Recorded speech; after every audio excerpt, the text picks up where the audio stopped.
শিবন, কি অবস্থা? ঈদ মুবারক। আর আপনার কি ভাইরাল হইতে পারবো না নাকি?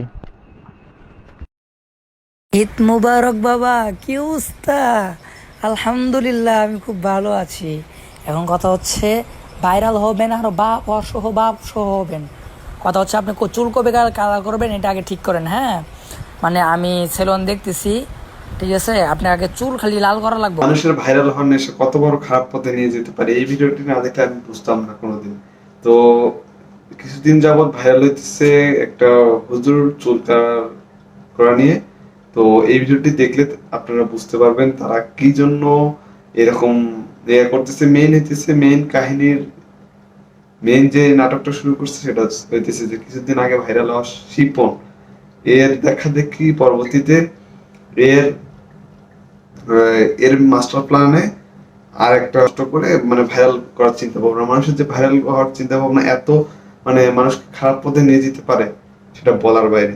তো ওই ভিডিওটি দেখলে আপনারা বুঝতে পারবেন মানুষের ভাইরাল হওয়ার নেশা কতটুকু এবং কিভাবে মানুষ ভাইরাল হতে চায়। তো ভিডিওটি আপনারা দেখেন, এরে শুরু এরে থেকে নিয়ে শেষ কই পর্যন্ত। গেছো তুমি? বুঝতেছি না কিন্তু। বুঝবা বুঝবা, দুই একটা হইলে তখন তোমারে ভাই ভাই কইব, আসলে বুঝবা। শিবন, কি অবস্থা? ঈদ মুবারক। আর আপনার কি ভাইরাল হইতে পারবো না নাকি? ঈদ মুবারক বাবা, কি অবস্থা? আলহামদুলিল্লাহ, আমি খুব ভালো আছি। এখন কথা হচ্ছে, ভাইরাল হবেন আর বাপ সহ হবেন। কথা হচ্ছে, আপনি চুল কবে কালার করবেন এটা আগে ঠিক করেন, হ্যাঁ? মানে আমি সেলুন দেখতেছি, ঠিক আছে? আপনি আগে চুল খালি লাল করা লাগবে, পরেরটা পরে দেখা যাবে না, বুঝছেন নি? আগে চুলটা কালাবে, আগে ইন্টারভিউ নেই, আগে ইন্টারভিউ লাগবে আগে। এখন আক্তারের ওখান থেকে কাটতে গেলে 5-6 দিন দেরি হয়ে যাবো গা। পরে দেখবেন যে আম হইব না, সালা হইব না, বুঝছেন?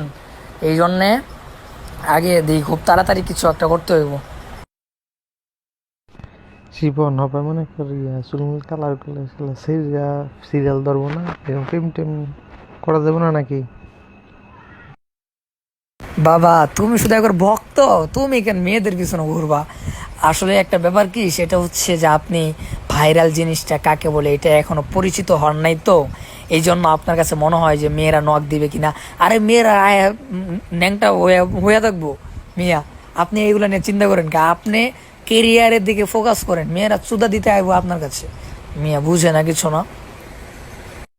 এখন শিবন বাবা, এখন এই চুলমুল কালার কেরা পরে দাওয়াটা পাবনি, পাবলিক কি নিব টিব?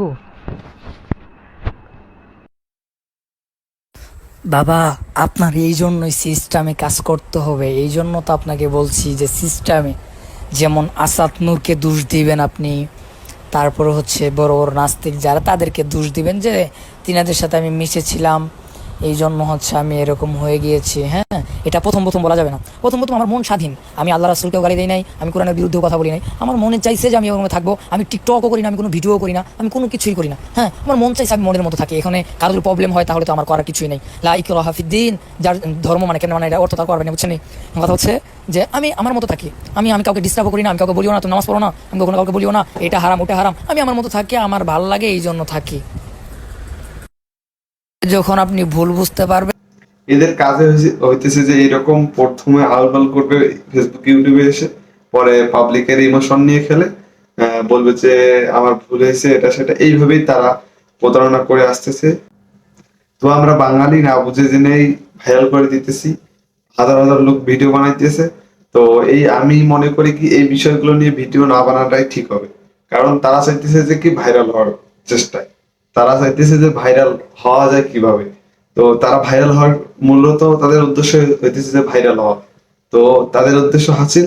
তো এইভাবেই তারা মানে প্রতিনিয়ত করে যদি মানে ভাইরাল হতে থাকে, তাহলে এইভাবে প্রতিনিয়ত আরো যারা ভাইরাল হইতে পারতেছে না, তাদের যাদের নেশা আছে, অনেক খারাপ পন্থায় গিয়ে ভাইরাল হবে।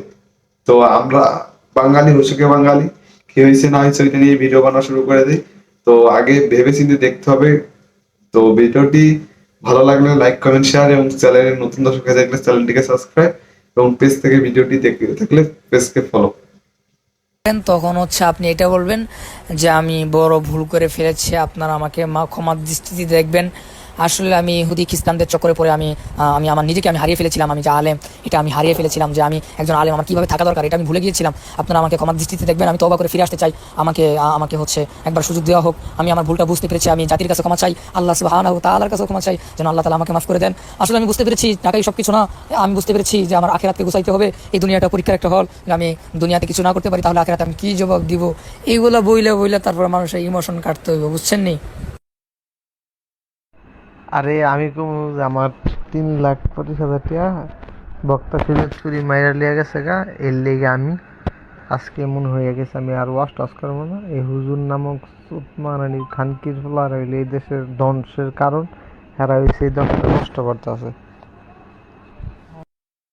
ভাই আপনি বেশি বুঝতে চায়েন না ভাই। এই মেয়ে এইগুলা যদি আপনি জড়ান ভাই, তাহলে মানে পুরাটাই বাস মেরে যাবো ভাই। আমি যেটা কইছি ভাই এটাই শুনেন ভাই, বেশি বুঝেন না। পরে যদি কিছু হয় ভাই তাহলে আমি দায়িত্ব নিতে পারবো না। আমি যেমনি বুঝতেছি এমনি কাজ করেন, খ্রিস্টানদের উপরে দুষ্টা ভাই দিবেন, তখন মানুষ এটা মনে করবে যে না